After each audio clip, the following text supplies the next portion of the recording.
Selamat sore Ibu Erna. Kami dari kelompok 13 kelas reguler sore semester 2 jurusan Ilmu Administrasi Negara. Dan saya sendiri Yohanes Garung. Saya Yosef Erwin Magung. Saya Jenny Mariana Sapis. Saya Angela Ratulado. Akan mempresentasikan hasil kerja kami dengan judul mengidentifikasi potensi lahan kering dan sumber daya pesisir dan laut pada wilayah kepulauan sebagai potensi atraksi pariwisata. Kepada pemateri kami persilakan. Yang pertama, aspek yang mendukung pengembangan potensi lahan kering dan sumber daya pesisir dan laut pada wilayah kepulauan. Sesuai dengan penerapan Undang-Undang Nomor 32 Tahun 2004 tentang pemerintahan daerah membawa konsekuensi pada kabupaten dan atau kota sebagai basis penyelenggaraan otonomi daerah. Yang pertama, daerah, kabupaten atau kota dituntut untuk lebih mampu menjalankan roda pemerintahan secara mandiri. Untuk itu, pemerintahan daerah harus mampu menggali potensi lokal guna meningkatkan pendapatan asli daerah. Yang kedua, otonomi daerah harus mampu mendorong masyarakat untuk lebih berpartisipasi dalam berbagai aspek kehidupan. Berpartisipasi sering diartikan sebagai sempit, yaitu sekedar mobilisasi sumber daya masyarakat untuk kepentingan suatu program atau proyek yang didesain dari atas.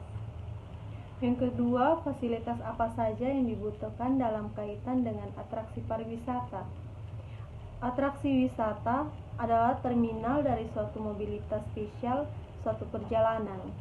Oleh karena itu, harus memenuhi semua determinan mobilitas spesial, yaitu akomodasi, transportasi, dan promosi serta pemasaran.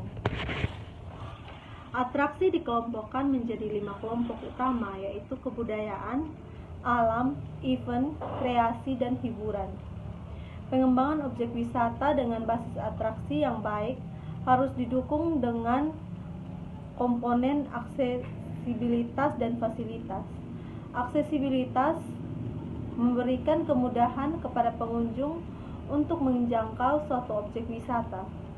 Fasilitas dapat memenuhi kebutuhan pengunjung selama mereka menikmati atraksi di suatu objek wisata yang dipilihnya.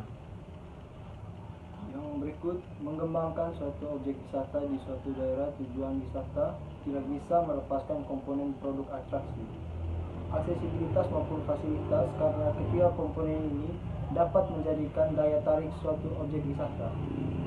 Citra objek wisata merupakan suatu fungsi dari pengalaman yang sama, baiknya dengan ekspektasi konsumen terhadap produk dan jasa pariwisata.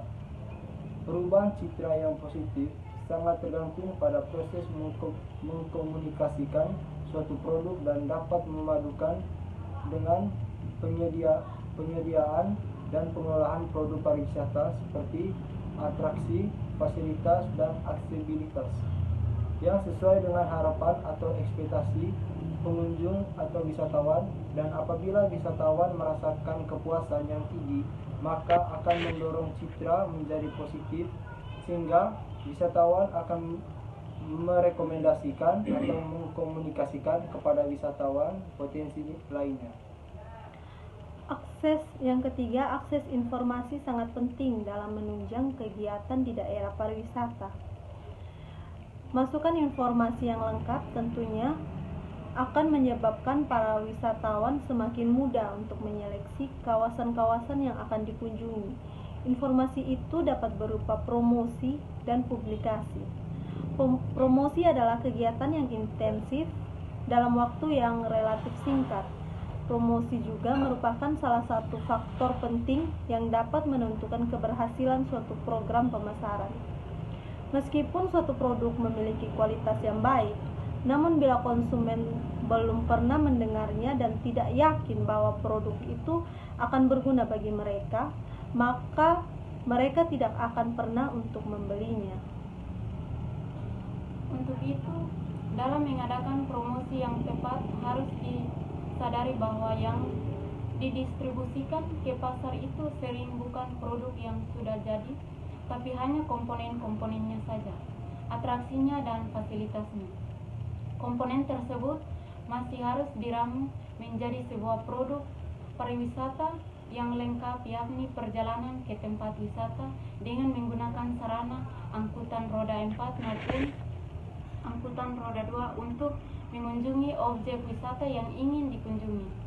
Dalam hubungan usaha objek wisata untuk membuat wisatawan lebih banyak datang, lebih lama tinggal di tempat yang dikunjunginya, maka sarana-sarana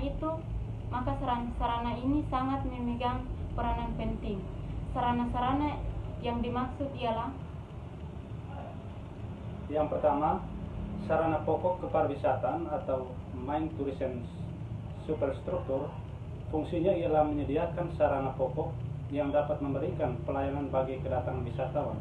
Yang kedua, receptive tourist plan, yang dimaksudkan adalah perusahaan-perusahaan yang mempersiapkan perjalanan penyelenggaraan tur, tamasa, atau sightseeing bagi wisatawan seperti travel agent, tour operator, tourist transportation, terdiri dari tourist bus, taksi, coach bus, rent car, dan sebagainya.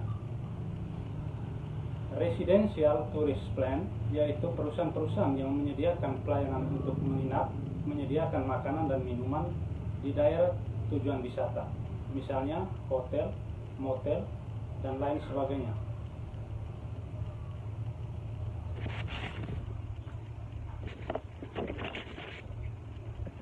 Dapat pula ditambahkan di sini di kantor-kantor pemerintah seperti Tourist Information Center, Government Tourist Office, dan Tourist Association.